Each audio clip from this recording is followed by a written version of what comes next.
Hello, YouTubers and NFL fans everywhere. This is Matt, the NFL Fanatic, giving you my Week 10 2021 NFL predictions. Well, for the Fanatic this past week, it was an average week, to say. So, definitely not a phenomenal week by any stretch of the imagination, but also not a bad week at the same time. So, this week so far against the spread and straight up, I went 6-6-1 against the spread, and straight up I went 7-6. The push came in the Los Angeles Chargers Philadelphia Eagles game, where I took the Chargers -3. They won by 3, so obviously there's the push. Thankfully, though, I got the game right straight up, so that's how I am one game above 500 straight up. And now overall for the season, I am now 60-72-3 with 3 pushes against the spread, and straight up I am 85-50 for the season, so that equals up to 45.6% against the spread, and straight up I am now at 63%. So definitely at points below where I would like to be for the season. Definitely now we're at the halfway. We are officially past the halfway point of the season. Now we have 8 weeks to go. Getting to 500, I think, will be a bit of a stretch with how my against the spread picking has been going, but I still think that is a very aspirational goal to get to by the end of the regular season. And straight up, I'm at 63%. We're coming at almost at the halfway point of the bye season, so we're going to get to the 16-game slates once again. And I just feel like there's going to be a week with these kind of games this week to where I'm going to be able to get a few games, or just the matchups really pan out to favor one team over another. But after the Jaguars beat the Bills in a kicking fest 9-6, who knows with how the rest of the year is going to go with my picks. But being at 63%, I am okay with that. At least I'm over 60% straight up. So, and I'm going to mention, before I get into my picks, the buys for this week. It's another 14-game week as the Chicago Bears, Cincinnati Bengals, Houston Texans, and New York Giants all have buys this week. So if you have Joe Burrow, Jamar Chase, Joe Mixon, the Bears defense, Justin Fields, Allen Robinson, any Texan besides any Brandon Cooks or Tyrod Taylor, the Giants defense, Saquon Barkley, Kenny Galladay, Daniel Jones, Evan Ingram. If you have any of those players on your fantasy teams, bench them because they will not be playing this weekend due to them having a bye. But what a crazy week 9 in the NFL. So many topsy-turvy games that, it happens every week, but you get so many bizarre results that change everything and everybody's perception about how the season's going to go. If you were to tell me that the Dallas Cowboys, getting Dak Prescott back, were going to be down 30-0 against the Denver Broncos, and then Dak gets 2 garbage time touchdowns to make it a 14-point game to look more respectable, I would have laughed. I didn't think the Dallas offense would look that anemic. Ezekiel Elliott had one of his lowest totals. Amari Cooper had a drop for the first time all season. They had some horrible 4th down decisions early on in the game. And Teddy Bridgewater and the Broncos played a nice, effective, consistent game. He had 2 big touchdowns, especially the 41-yard touchdown to Tim Patrick early on to get them up 13-0. And I was really impressed with Denver, and I was really disappointed in Dallas. I think that both teams are not as good or bad as they both played this yesterday. But I do think that for the Broncos, this gives them hope, and it really does make you question, why would they trade Von Miller if they were a 500 team? And now that they have won this game and they get the Eagles this weekend, you kind of wondered they maybe could have kept Von Miller, because the Broncos are very much not only in the playoff race, but definitely still alive in the AFC West race as well, only being a half game back of the Chargers, or being tied with the Chiefs, and only being a half game back of the Raiders and Chargers, respectively. You look at the game in New Orleans, the Falcons had a fantastic game plan through the first 50 minutes of the game, and then when they were up by 18 with a little under 11 minutes to go, they choked that lead to be down 25-24, and then it takes a big Matt Ryan 64-yard pass to Cordero Patterson to set up Younghoe Koo for a couple more yards for a 29-yard field goal, and the Falcons, for the first time in a very long time, you actually have confidence in them that they can close games. Koo's already won them 3 of their 4 games this year, which is amazing, because that's something Atlanta, that's not their history. That's not what they do. They're used to choking games. And yeah, they still have the Washington game and some of the other, tough games on their schedule as well. or from in the past spots. But you can really look at this Falcons team and go, this is a playoff team right now, and they could probably hold on to that spot if they keep playing, decent football. You look at the Titans-Rams from last night. The Titans just ramrodded the Rams through the beginning of the game. Matt Stafford with his Carson Wentz Memorial interception, throwing it out of his end zone, spinning around, giving it to David Long, who returned it to the LA2, and then Ryan Tannehill with a very nice play action pass to Freddie Swain two plays later. And the Titans were just fantastic. The offensive line got obliterated. Big Jeff Simmons with 3 sacks. Nico Autry got in with about 2 sacks and a lot of hits. And the Titans played probably the most impressive game outside of Arizona, just beating up the Niners, out of everybody in the whole weekend. And the Titans remain the number 1 seed in the AFC. And I'm going to be honest, I think the Tennessee Titans have a legitimate chance to maintain that number 1 seed. Not because I think that, they are the best all-around team in the conference. I think they have one of the nicest schedules coming up with games against New Orleans, the Patriots, 3 games in division, 2 with the Texans and 1 with the Jaguars, and they have the Dolphins. Like, they have a very nice schedule coming up that they can say you could either pick them to be favorites or they should be able to win most of their games the rest of the way through. And then a couple other things. You have the Packers-Chiefs game, obviously, from yesterday. Jordan Love's first start. And he did not play well, but I think it was more of an indictment on Kansas City that with a Packers defense that wasn't full strength, they only could put up 13 points. And if it wasn't for Mason Crosby getting a 40-yard field goal blocked and another 36-yard field goal, missing the 40-yard field goal and getting the 36-yard field goal blocked, it could have been a tie game for Jordan Love to have a chance at overtime. So I think for the Packers, it's a tough loss, but I think with Aaron Rodgers and that whole COVID situation that I didn't obviously get to comment on from last week, that he really put the screws to them. But I did hear Matt LaFleur say, for everybody out there, that if Aaron Rodgers, who can be cleared on Saturday, November 13th, if he is able to clear the COVID-19 protocols from the NFL, he will start on Sunday against the Seattle Seahawks, who also got a very nice bit of news themselves. Dr. Steven Silva, or the man that performed the finger surgery on Russell Wilson, has cleared Russell Wilson to play against the Green Bay Packers this Sunday. So at least Russell Wilson definitively will be back. I don't know if Aaron Rodgers will be back, but we'll see. But I think Aaron Rodgers, I'm expecting him to play. And I will speak about the rest of the games as I go through our picks. But those are my just early thoughts on some key moments from last week. All right, it's time for my picks. So this Thursday for Week 10 to start off, when the 6-2 Baltimore Ravens travel to Miami to take on the 2-7 Miami Dolphins, the Baltimore Ravens are 7.5-point favorites in this game. Give me the Baltimore Ravens here, minus 7.5, and the Baltimore Ravens straight up. Then the next game, when the 4-4 Atlanta Falcons travel to Dallas to take on the 6-2 Dallas Cowboys, the Dallas Cowboys are 9-point favorites in this game. Give me the Dallas Cowboys here to win straight up, but give me the Atlanta Falcons plus 9. Then the next game, when the 5-3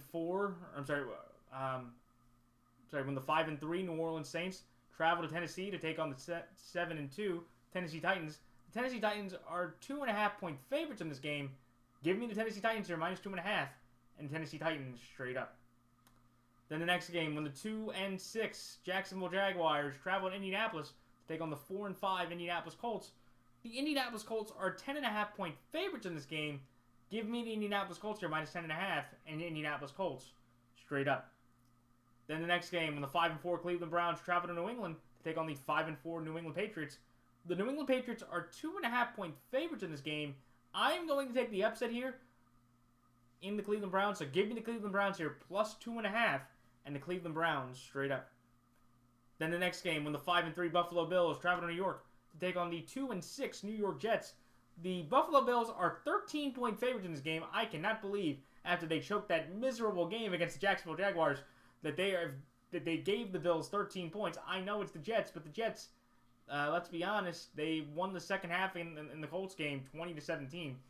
So they were an interception away from getting into that 10.5-point cover last Thursday against the Colts. So giving 13 against the Buffalo team that has not looked that good, I'm going to take the New York Jets here, plus 13, but I'm going to take the Buffalo Bills here to win straight up. Then the next game, when the 0-8 Detroit Lions travel to Pittsburgh to take on the 5-3 or 4-4 Pittsburgh Steelers. The Pittsburgh Steelers are 9-point favorites in this game. Give me the Pittsburgh Steelers here -9, and the Pittsburgh Steelers straight up. Then the next game, when the 6-2 Tampa Bay Buccaneers travel to Washington to take on the 2-6 Washington football team, the Tampa Bay Buccaneers are 9.5-point favorites in this game. Give me Tampa Bay here -9.5, and Tampa Bay straight up. Then the next game, when the 4-5 Carolina Panthers travel to Arizona to take on the 8-1 Arizona Cardinals, the Arizona Cardinals are 10-point favorites in this game. Give me the Arizona Cardinals here -10, and the Arizona Cardinals straight up. Then the next game, when the 3-5 Minnesota Vikings travel to Los Angeles to take on the 5-3 Los Angeles Chargers. The Los Angeles Chargers are 2.5-point favorites in this game. Give me the Los Angeles Chargers here -2.5, and the Los Angeles Chargers straight up. Then the next game, when the 3-6 Philadelphia Eagles travel to Denver to take on the 5-4 Denver Broncos. The Denver Broncos are 2.5-point favorites in this game. Give me the Denver Broncos here -2.5, and the Denver Broncos straight up. Then the next game, when the 3-5 Seattle Seahawks travel to Green Bay to take on the 7-2 Green Bay Packers. The Green Bay Packers are 5.5-point favorites in this game. Give me the Green Bay Packers here -5.5, and the Green Bay Packers straight up. And then in the final two games, and then on Sunday Night Football, when the 5-4 Kansas City Chiefs travel to Las Vegas to take on the 5-3 Las Vegas Raiders. The Kansas City Chiefs are 2.5-point favorites in this game. I had a really tough time picking this game, so just for my own safety, and I know you might think this week, I'm going to hedge this game. The Chiefs are 2.5-point favorites in this game. I'm going to take the Las Vegas Raiders here +2.5, but I'm going to take the Kansas City Chiefs straight up. And then finally, in the Monday night game, when the 7-2 Los Angeles Rams travel to the 3-5 San Francisco 49ers, the Los Angeles Rams are 4.5-point favorites in this game. Give me the Los Angeles Rams here -4.5, and the Los Angeles Rams straight up. Alright, so time for my thoughts on each game. The Baltimore Ravens over the Miami Dolphins. I am taking the Baltimore Ravens here to win this football game because I just feel like with the Ravens, they will find a way to win this game whatever possible way. You know, the Vikings yesterday, we held them to under 350 yards. Lamar Jackson tied Michael Vick for his 10th game of 100 rushing yards or more. And it was just an incredible sight because the Vikings, they get a big 50-yard touchdown pass to Justin Jefferson to start the scoring. Kirk Cousins gets a quarterback sneak touchdown. We were down 14-3, and it just felt like they had the kick return touchdown to start the second half, and it just felt like, oh boy, the Ravens blew another game, and the season was going to kind of be teetering. But then Lamar Jackson, through the rest of through the second half, after that kick return touchdown, we only had given up one other touchdown at the end of the game that got us into overtime. Patrick Ricard had his best day as a pro, definitely in terms of the big third down conversions, the fullback touchdown catch on fourth down. Devin Duvernay have a great catch. And I just feel like with the Ravens, they have been able to go through a lot of adversity, and you could say that's a good and bad thing at the same time. It's the idea of saying, yes, it's not great to be winning 3-4 point games against the Lions and the Vikings and the Chiefs and the Colts, and you could just look at this constant battle of having to barely pull out victories. But at the same time, you could argue that's a good thing instead of a bad thing, to where if you're just rolling over opponents, it's more impressive. But it's like if you face adversity, kind of like with the Packers 2 Thursdays ago against the Cardinals, you don't know how to react to it. At least the thing I can say with the Ravens is we have gone through so much adversity through injuries, through close scares, through blown leads, through collapsing or building up finishes. Nothing's going to be scary for us in any situation when the postseason arrives. The Ravens keep winning games. I think Lamar, he's been fantastic. I think he's in the MVP conversation.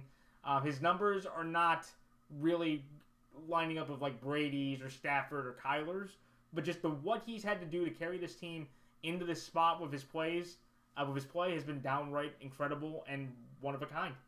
And I just look at the Dolphins and go, Tua might not play. He injured his middle finger, injured his middle finger over the week or against Buffalo 2 weeks ago, and he could not. What they said yesterday was he could not throw enough at a rate or accuracy-wise and range of motion they really felt comfortable. So he could be a question mark going into Thursday. That was the worst thing for the Dolphins to hear because they had to play the Thursday game. I really feel like if this game was on a Sunday, I think Tua would have played. But I just feel like with the Dolphins, they got one more touchdown over the Texans, and it took 3 turnovers from Tyrod Taylor, something Tyrod rarely does often. He completed 60% of his passes and had 10 TDs and no interceptions in his last several games against the Dolphins throughout his career. But I'm going to take the Ravens here because the Ravens have pretty much beaten Miami on a consistent basis. And the last time we were in Miami against Lamar, the first game was 59-0. I do not think it is going to be that lopsided of a game. It could be. Yeah, I do think that's where these two teams are. But I think the Ravens are just clearly going to be better. They're going to be a bit rested. They should be able to get Sammy Watkins back, which would be huge for the offense. And hopefully Mark Andrews is okay. But I think the Ravens just overall, with their talent, with their defense, with what we were able to do pretty much throughout the game through the second half, I think we can shut down the limited Miami offense, who's not going to have Devontae Parker. And the Ravens get a very nice victory at home or on the road for the first time in over a month. So should be a great game, but I'm going to take the Baltimore Ravens are -7.5. Clearly the better football team. Miami, as good as they've shown, or they can feel good about ending their 7-game skid. The last couple times they played against some dominant teams, they've lost at least by 10+ points. So that's why I like the Baltimore Ravens here -7.5, and the Baltimore Ravens straight up. The next game, the Dallas Cowboys over the Atlanta Falcons. This game to me was really it's tough. I think after what we saw yesterday, anybody that watched the Falcons-Saints game and the Cowboys-Broncos game, you could say Atlanta is not a bad football team. They're not. They are literally one kick away from, or they are literally one blown screen pass and maybe a Young Hoku missed kick against the Panthers from winning 2 more games and being a 6-2 football team through 8 weeks instead of a 500 team. And I just look at, but to me, the reason why I am taking the Cowboys is that the Cowboys should be motivated. Okay? The Cowboys should be motivated to play and win this game against the Falcons because of the embarrassment they put against Denver. Look, they have a huge game for both teams coming up next week when they have to go to Kansas City to play a Chiefs team that could be on a bit of a roll and finding themselves as a team. Okay? And the Atlanta Falcons, look, there's a lot of motivation too from this Falcon squad because this is a rematch from week 2 of last year, which was one of the biggest collapses in NFL history. So the Falcons, most of those guys that were on that team, they are motivated to go into Dallas and kick the tar out of the Cowboys once again and finish the job they couldn't do last year due to Dan Quinn. And also, hey, it's Dan Quinn going back to play his former team for the first time since he left the Falcons last year. So I think that will be a motivating factor for the team. So both teams obviously will know each other. Or they'll know the schemes and know the weaknesses. I just also feel like that the Cowboys just have a better overall team. And I feel like if they can get motivated with the talent they have, if the offensive line can stay pretty much consistent. Tyron Smith, who missed the game yesterday, I did not think he would be that big of an impact, but they definitely could not protect Dak nearly as well.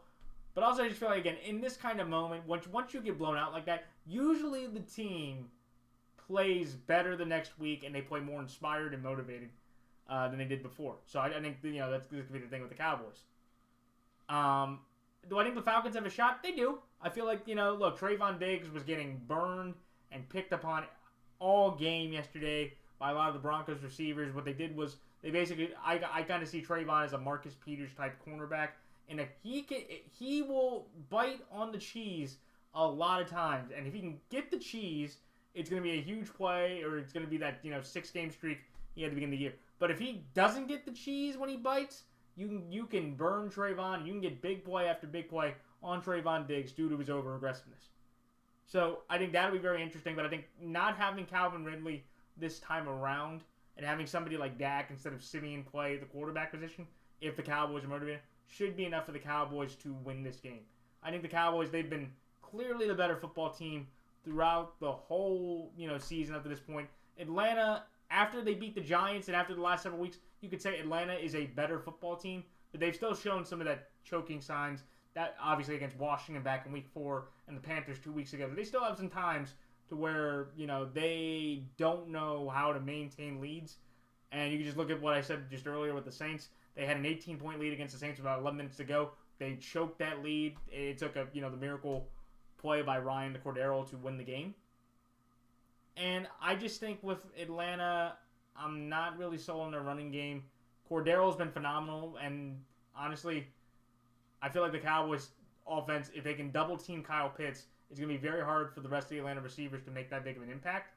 And I just don't think that the Cowboys, they're not going to be nearly as aggressive on fourth down. They took two easy field goals away to try to get, more conversions, and this is what I hate about the aggressive football nature that the league's kind of gotten into. Is it's like if you don't get a field goal, it's nothing, or 0 is more important than 3, which again just defies basic math. But I'm going to take the Dallas Cowboys here because I feel like they are the better team and they'll be playing more motivated. And I just feel like Atlanta, I feel like this is going to be one of those things to where they could maybe pull that same move against the Saints without Jameis or the Giants or the Dolphins. This Cowboys team is way too good that if they choke the lead again, whatever size lead they have, they are not going to choke it like the Saints did or just give up the opportunity. Also, I think Dan Quinn gets his revenge on his former team in this big game. So that's like the Dallas Cowboys here to win straight up at the Atlanta Falcons +9. The next game, the Tennessee Titans over the New Orleans Saints. This is a game that I honestly thought was going to be much closer to pick before this past week happened. But obviously, after what happened yesterday, I think the Tennessee Titans here are clearly a better football team. I think Trevor Siemian did not play that well until the end when it turned garbage time into the lead, into the collapse at the end.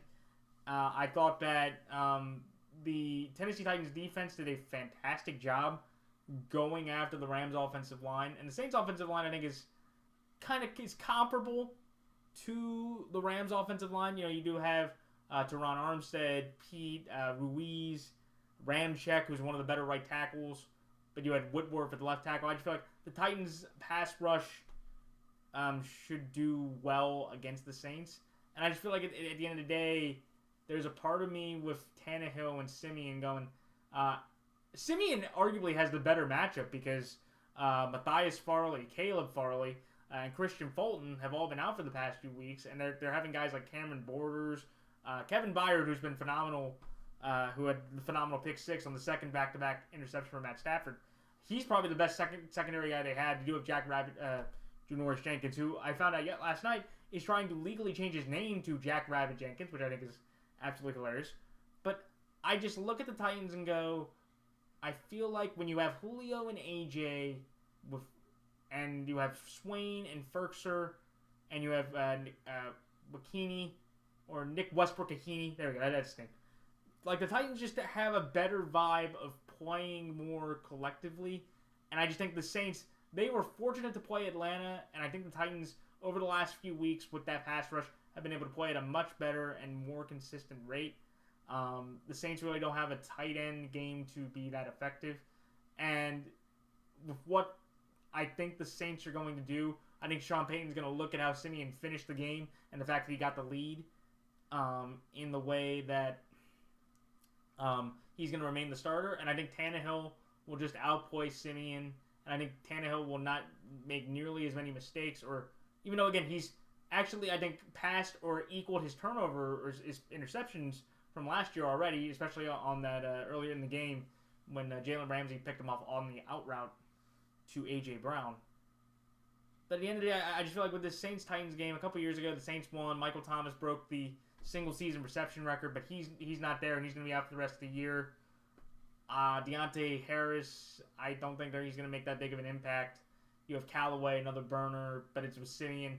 And I just feel like the Titans really control the running game and make Siemian have to throw with the limited kind of weapons he has. I think Tannehill, with AP running the football, with the play action ability of just respecting Adrian Peterson, I think the Titans are just going to win this game. Could the Saints win it? Sure. Because, again, I feel like if, a couple balls break the Saints' way or Tannehill gets a turnover or two, I think Siemian and them could take advantage and score more often compared to the Rams last night. But I feel like after what I saw of the Titans' defensive line, I think going up against a Trevor Siemian quarterback,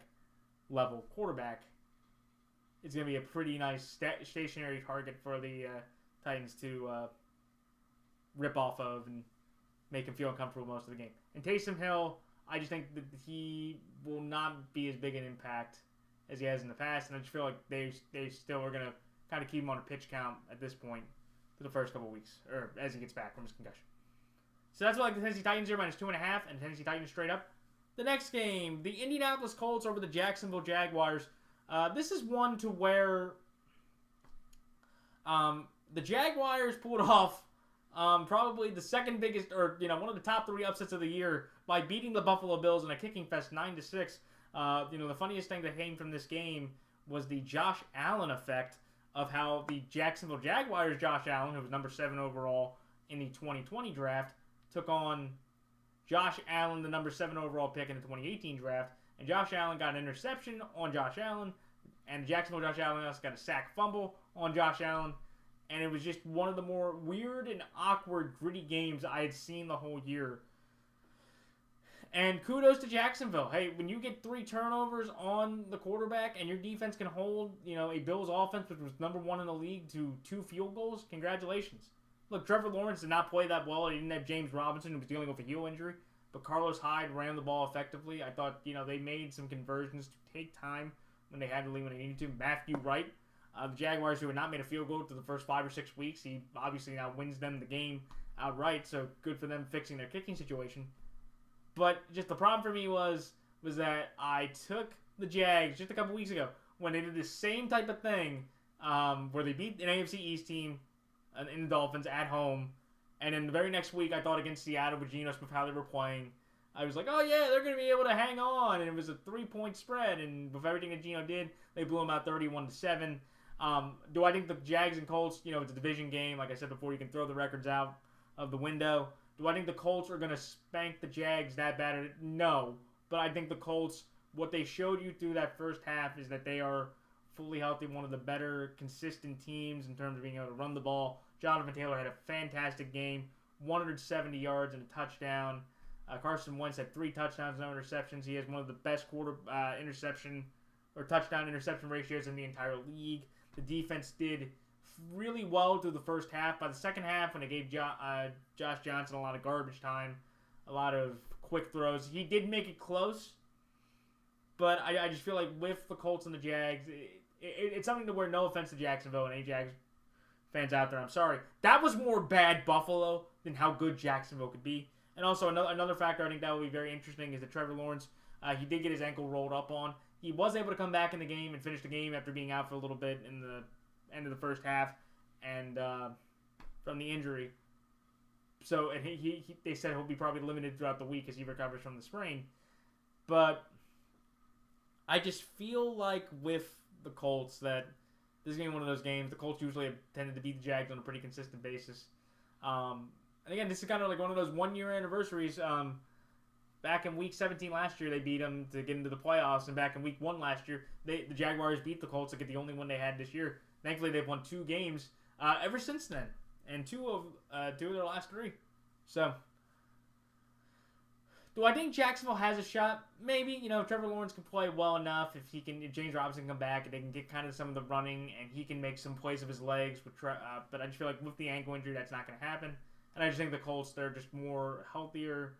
They're more consistent. And I feel like the injuries they have are not going to be nearly as important as some the Jags have. And just the talent disparity and the coaching disparity significant too enough to give the Colts the win.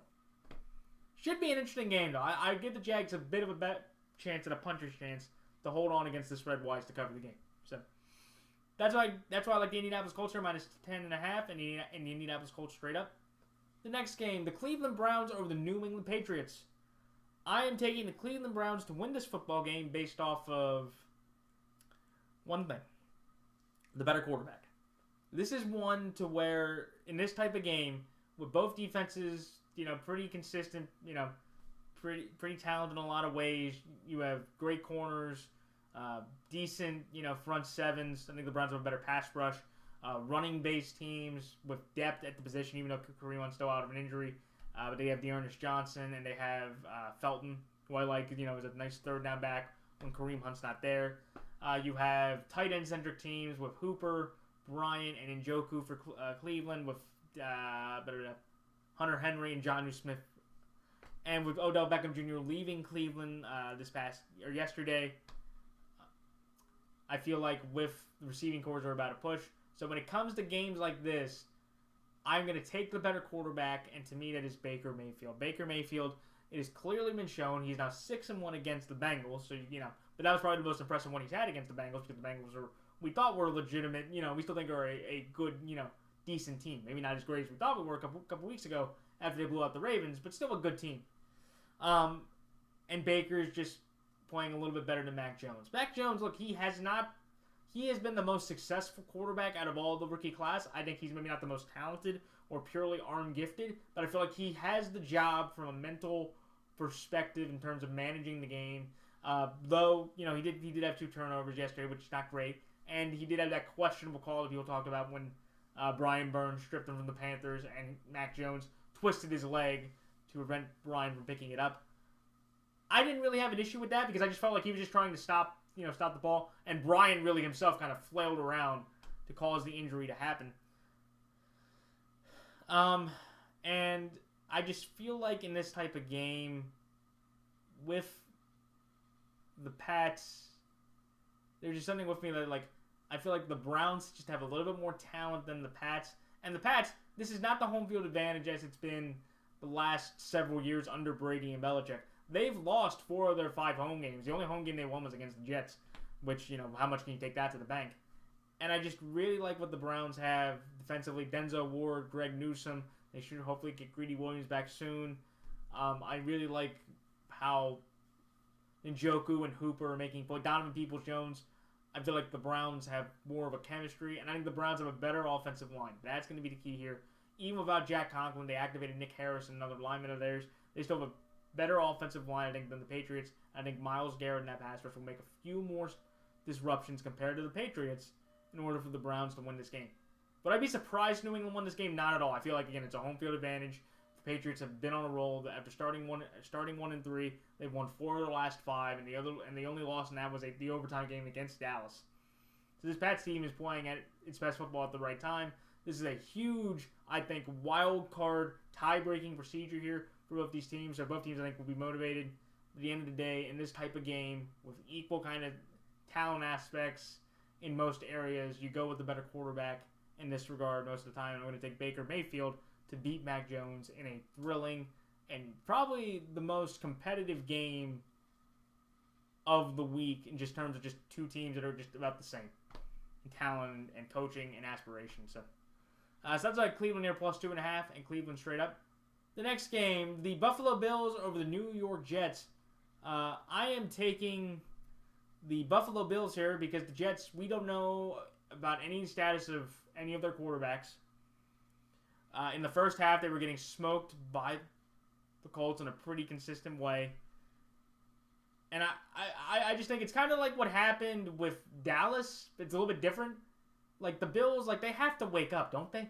Like, they understand what they are, right? They're literally just one Josh Allen trip away from being 7-2 themselves, or 6-2 themselves.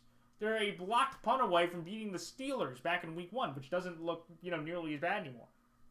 And it just seems like over the last couple weeks, like they get off to these slow starts against these clearly inferior teams. And this week they just couldn't, and Josh Allen, who I think had 4 turnovers in like his first in the first 7 games, he had 3 turnovers yesterday. He had the interception and the 2 fumbles, and it's just bizarre. And so, so to me, it's like I think Buffalo wins the game because Buffalo realizes who they are. But let's just be fair here. This is why I'm going to take the Jets. The Jets, in a weird way, through the last few weeks, they're not, as bad as we thought. And, look, they have wins over the Titans, which the Bills don't.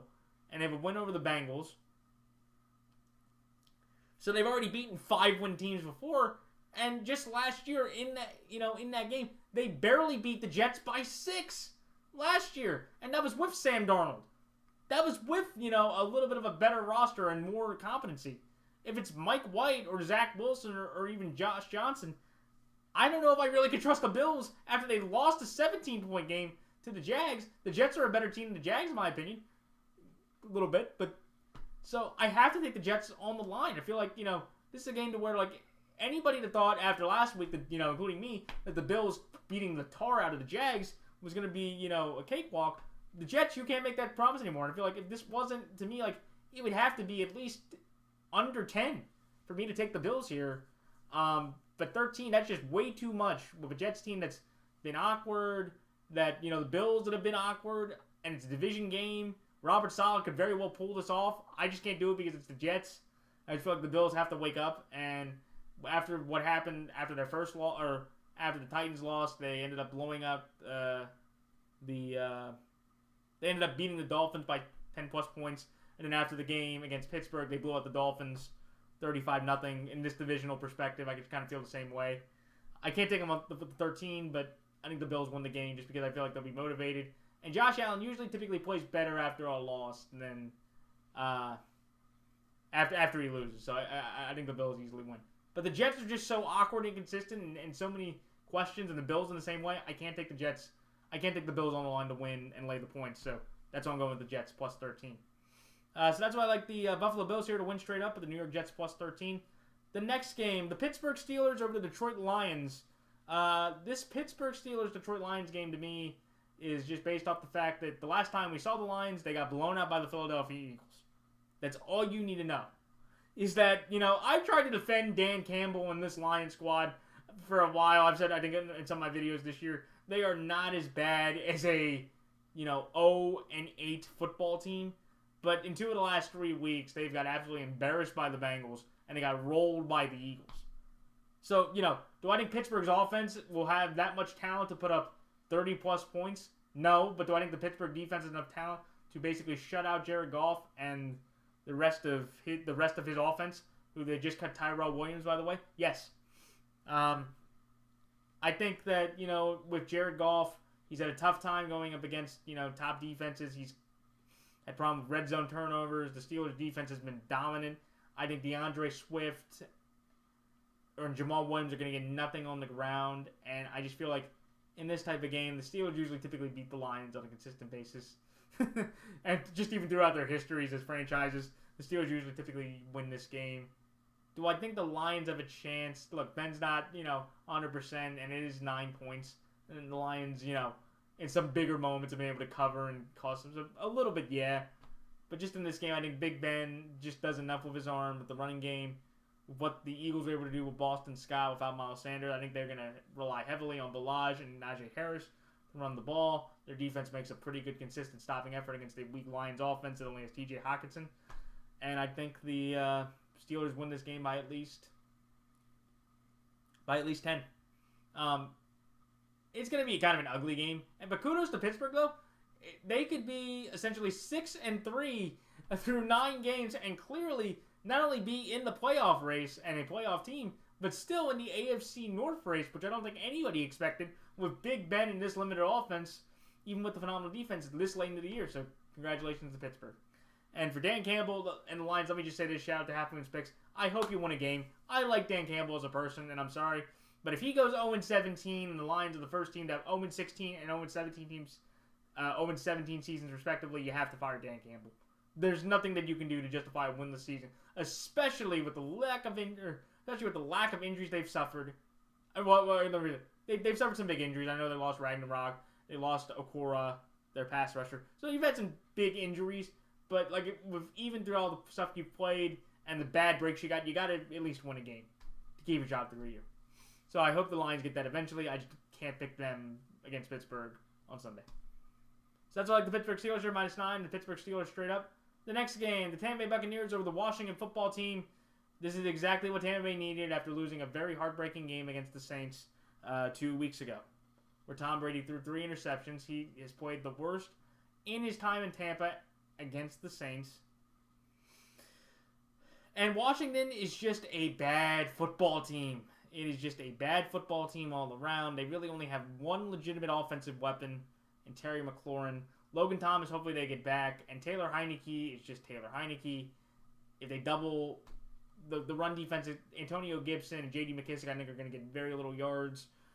Tampa had done this as this is their playoff game from last year in the wild card round. Where Taylor Heineke, that's where everybody kind of finally started to know who he was after that game in the wild card game where he played pretty well and was basically going step for step with Brady.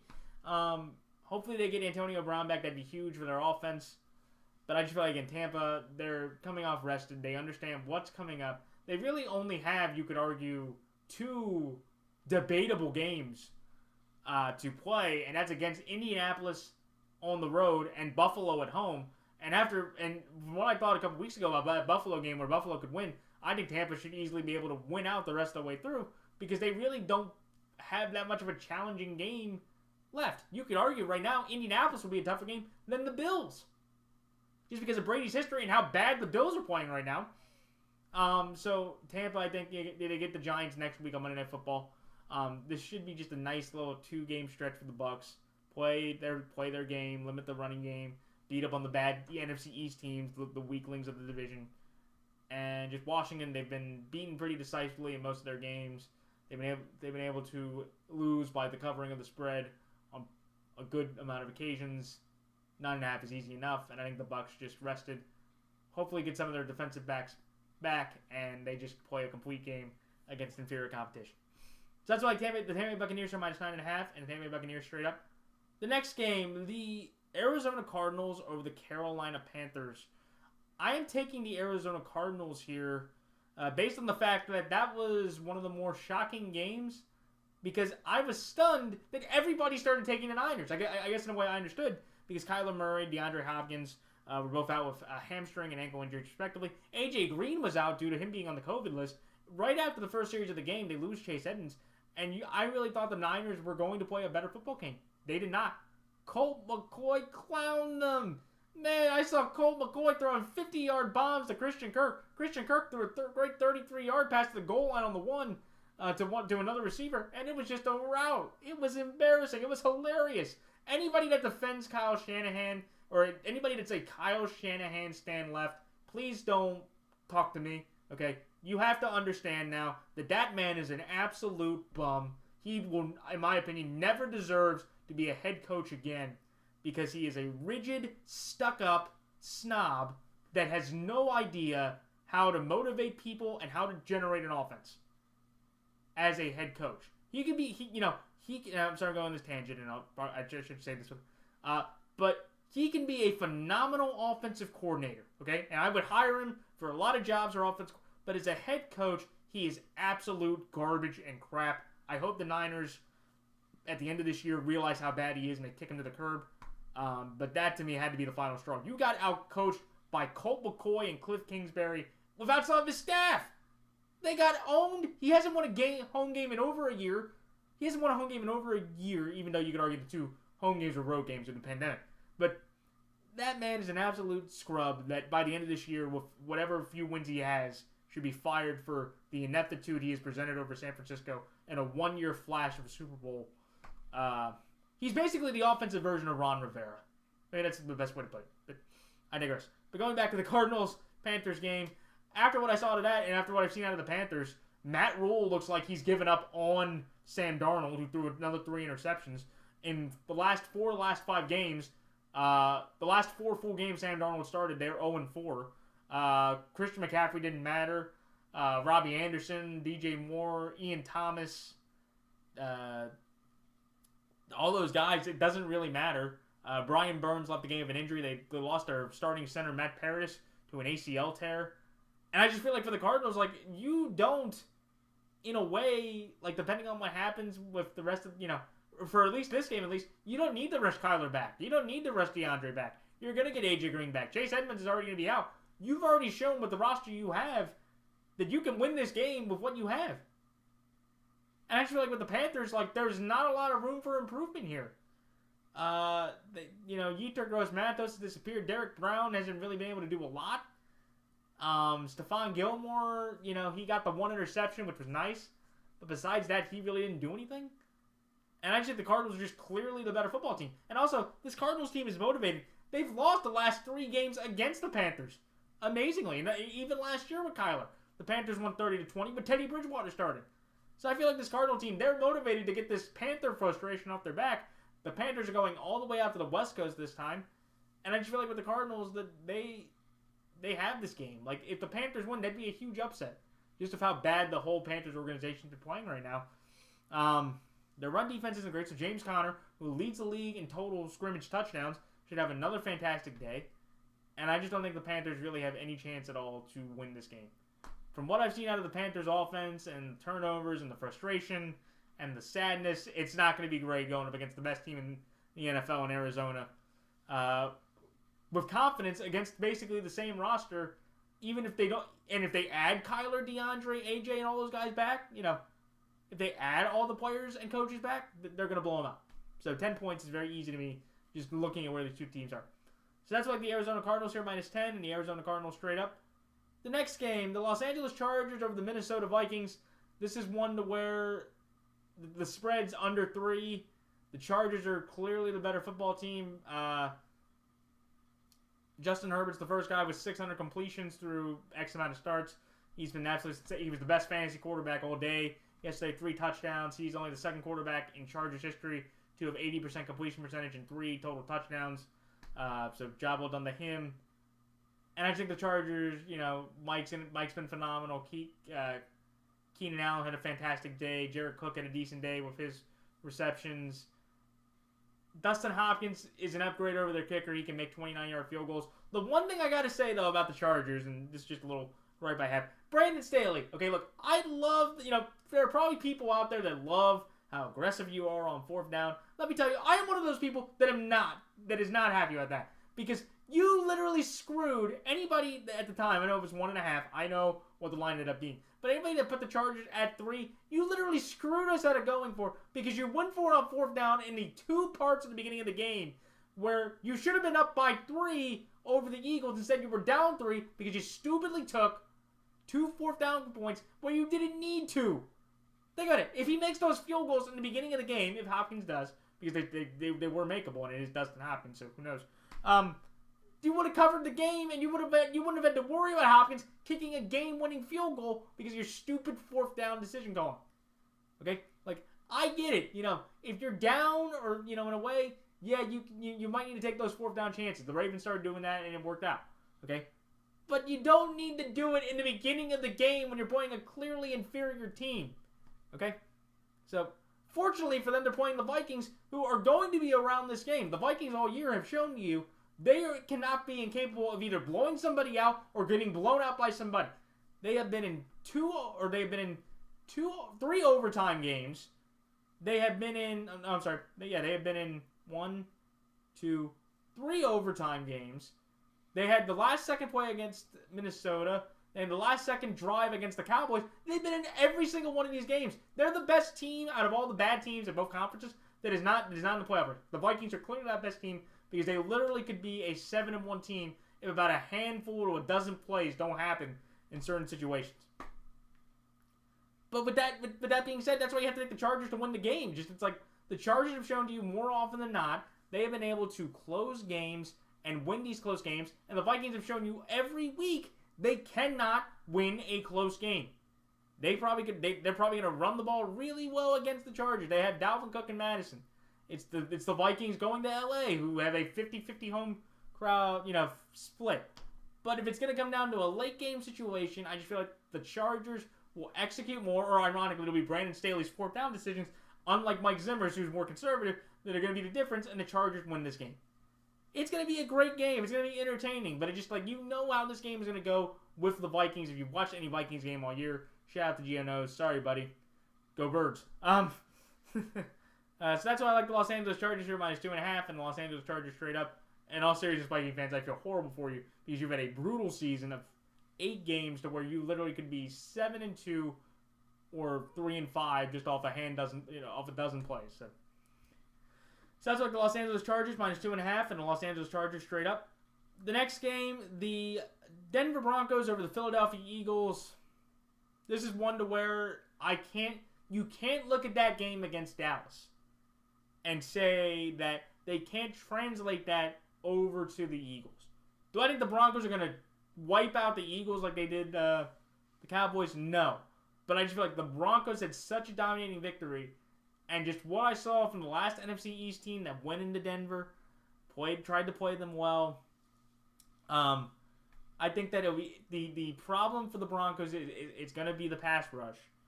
Can the Broncos or the lack of Broncos pass rush get to Jalen Hurts, who makes a lot of plays with his legs? He's the leading rusher on the team. He's responsible for at least 3/4 of their offense running or passing. And it's just to me where it's like that's going to be the key. I think they get some stops. And I just think, again, I'm going to take Teddy Bridgewater, who, besides the Broncos game, besides the Raiders game, has played pretty much consistent, fundamental, safe, efficient football. And I just feel like with the Broncos, they had such a confidence high. And again, you could argue, they could be too high off their emotion and they come out flat against the Eagles. But they just played so well against the Cowboys that I just have to in this game. And also with the home field advantage, I feel like the Broncos should be able to pull this game out at least by a field goal. Should be an interesting game because I feel like, again, the Eagles, they can compete with the Broncos in a way that maybe some people aren't going to be expecting. But I just think, again, Denver, they're at home. They have a little bit of a better all-around team. I'm going to just trust Teddy Bridgewater to outplay Jalen Hurts slightly to win this game. So that's why I have the Denver Broncos here, -2.5, and the Denver Broncos straight up. The next game, the Green Bay Packers over the Seattle Seahawks. This is one to where Aaron Rodgers returning, and Matt LaFleur said it. He's going to be back on Saturday. That was the key for me to taking the Packers to win this game. Do I think the Seahawks have a chance? A bit, yes, because you could argue the Seahawks defense over the 3 games that they played against the Saints, the Steelers, Saints, and Jags. They held those 3 opponents to a combined 40 points over 3 games, so that's a pretty impressive defensive display. And you could argue they played a old 36-year-old Ben or old 39-year-old Ben, a rookie quarterback, and Jameis Winston going out in the Seattle. So that's a fair point too. And this is Aaron Rodgers. And also here's the other fun fact that I'm just going to use to justify my pick of the Packers. In every one of these games between Russell Wilson and Aaron Rodgers, throughout their careers, this is a true fact. The winner of this game is always the home quarterback team. Every time Aaron Rodgers has gone into Seattle, he's lost. And every time Russell Wilson has gone into Green Bay, and actually Green Bay's been his shop of horrors. He's had some of his worst games as a Packer in that stadium. Have been in Green Bay, with the Packers being the home team. Obviously, that is why I'm going with the Green Bay Packers. Not also just saying because the Packers just have a clearly better team, but that's just one of the easiest stats I know off the top of my head. In this great, battle of 2 top 5 quarterbacks, the home quarterback usually always wins this game. Rodgers being the home recipient this time, that's why I'm going with the Packers to win. So that's why the Green Bay Packers. The Green Bay Packers are -5.5, and the Green Bay Packers straight up. And then the final 2 games, the Kansas City Chiefs over the Las Vegas Raiders. Man, this is one to where I'm going to take Patrick Mahomes over Derek Carr. There's a lot of trepidation here, and I hedged because I know the Raiders have a better defense. The Raiders have a better offense with Derek Carr, obviously, compared to Jordan Love. The Chiefs can't run the football, and they have just looked really odd and anemic for the past several weeks.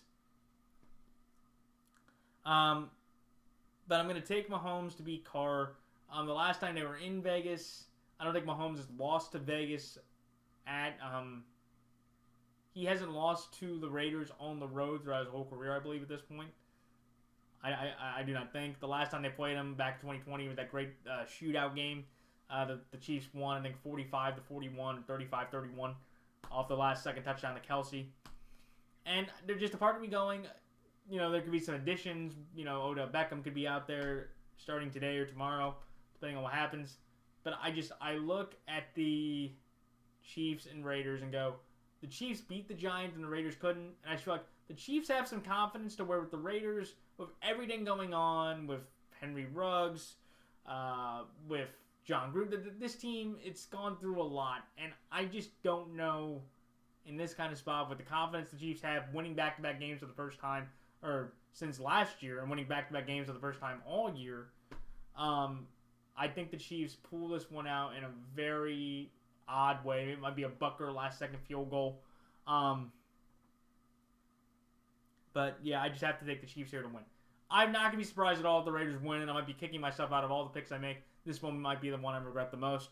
But I'm going to take the Chiefs here with Patrick Mahomes outplaying Derek Carr slightly, and I think the Chiefs giving him to get one stop. That's a tall task, but we'll see.